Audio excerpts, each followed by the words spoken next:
Pour le tournage du film de Gondry, La séance des rêves, qui est situé pratiquement entièrement au 64 rue de Clignancourt, il se trouve que c'est l'appartement où habitait Gondry quand il était marié, il vivait à Paris.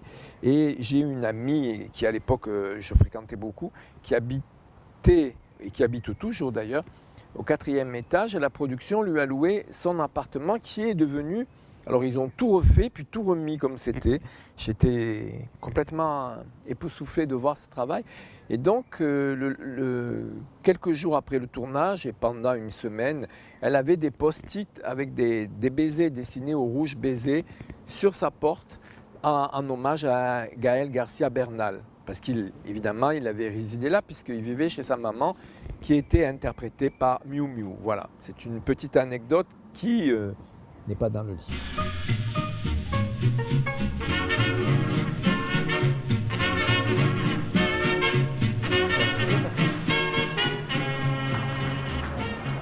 Cette affiche est extrêmement intéressante parce qu'elle représente parfaitement toute l'atmosphère de Montmartre. Alors effectivement, le film de Pergament est un peu oublié, le réalisateur aussi malheureusement. C'est un des premiers rôles de Jeanne Moreau, mais on a toute l'atmosphère de Montmartre ici. Le Sacré-Cœur, bien sûr, les lampadaires, les escaliers, le Moulin Rouge, les filles, les immeubles, le bar, etc. Et puis toute cette atmosphère un peu à la fois de lumière et de choses un peu sombres. Montmartre du plaisir et du crime, si on peut dire. Moi, j'avais l'idée de faire un livre sur le cinéma Montmartre.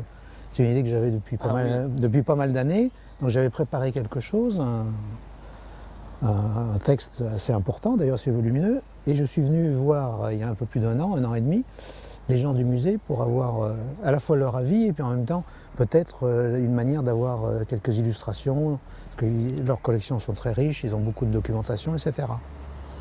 Et il se trouve qu'en parallèle, ça je l'ai appris après, ils avaient l'intention de faire une exposition sur Montmartre et le cinéma, mais ils n'avaient pas trouvé l'angle. Et en leur apportant mon projet, ils ont trouvé l'angle qui est donc le Montmartre décor de cinéma, d'où le titre aussi de l'exposition. Et donc, donc moi j'ai continué à collaborer avec eux sur cette exposition et donc j'ai contribué au catalogue parce que j'ai écrit la principale étude qui est dans le catalogue sur le décor de Montmartre. C'est la rencontre de 3 hasards finalement. Oui. On peut le dire comme ça, oui. Ou des coïncidences, ou de la synchronicité. Enfin, c'est un petit peu magique, quoi. C'est presque un scénario de film, ça. Presque. Et puis, moi, j'avais aussi un amont, un projet, donc avec un ancien élève à moi qui est devenu photographe, un projet sur le Montmartre secret. Bon, je sais bien que c'est un peu tarte à la crème, mais nous avons déjà les photos. Et l'idée, ce serait que j'illustre chaque photo, parce qu'il fait de très belles photos. Mais malheureusement, nous n'avons pas encore l'éditeur. Alors, c'est un petit appel, si c'est un éditeur qui nous regarde. Mais quand on regarde le décor Montmartre 3 dans ce film, Cancan, on va dire que c'est à peu près tout dans la même image. C'est-à-dire que vous avez une sorte on va dire de place Pigalle qui ressemble un peu en même temps à la place du Tertre. Vous avez le Moulin Rouge en arrière-plan, vous avez le Sacré-Cœur pas très loin. C'est un petit peu tout dans la même image. Un petit peu comme les cartes postales qu'on avait à une époque, où on avait, oui, ou ces cartes postales qu'on avait à une époque qui regroupaient plusieurs lieux. Les lieux cultes. Mais le film est d'un intérêt relativement limité, si ce n'est qu'on a Sinatra, Shirley MacLaine, Chevalier, puis Louis Jourdan, bien sûr. Mais le film par lui-même, on ne peut pas dire qu'il soit spécialement intéressant. Par contre, ceux qui intègrent vraiment Montmartre et le décor, il y en a un peu plus de 250, où le décor prend une signification. Et quand on dit le décor, ça peut être un décor reconstitué en studio, parce qu'il y a eu beaucoup de films qui ont reconstitué Montmartre en studio, que ce soit les Américains ou même des Français, si on pense au décor de Troner, pour ne citer que lui, ou le French Cancan de Renoir, qui a été tourné dans les anciens studios Franqueur, où il y a l'école de la Fémis maintenant. Donc on va dire qu'il y a à peu près 250 films qui sont concernés.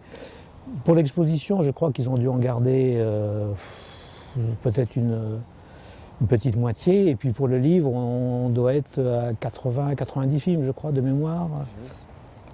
Oui, plutôt 120, je ne sais plus. Ça a tellement changé. Oui, enfin...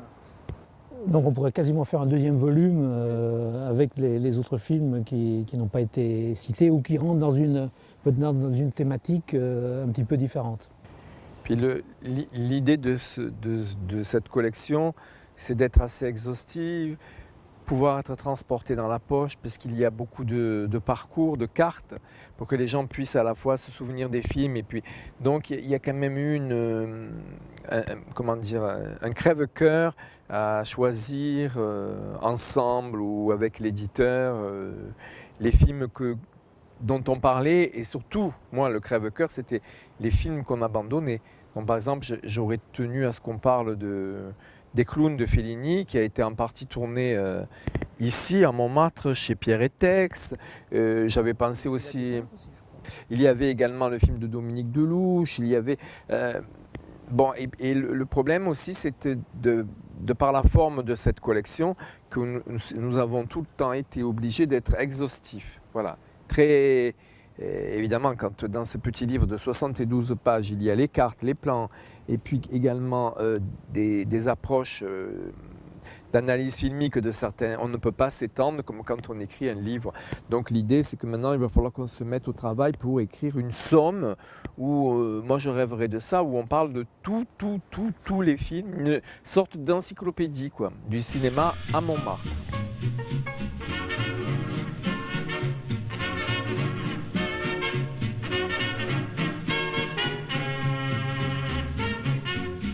Bon, très belle expo, bravo encore. Hein. Ah oui.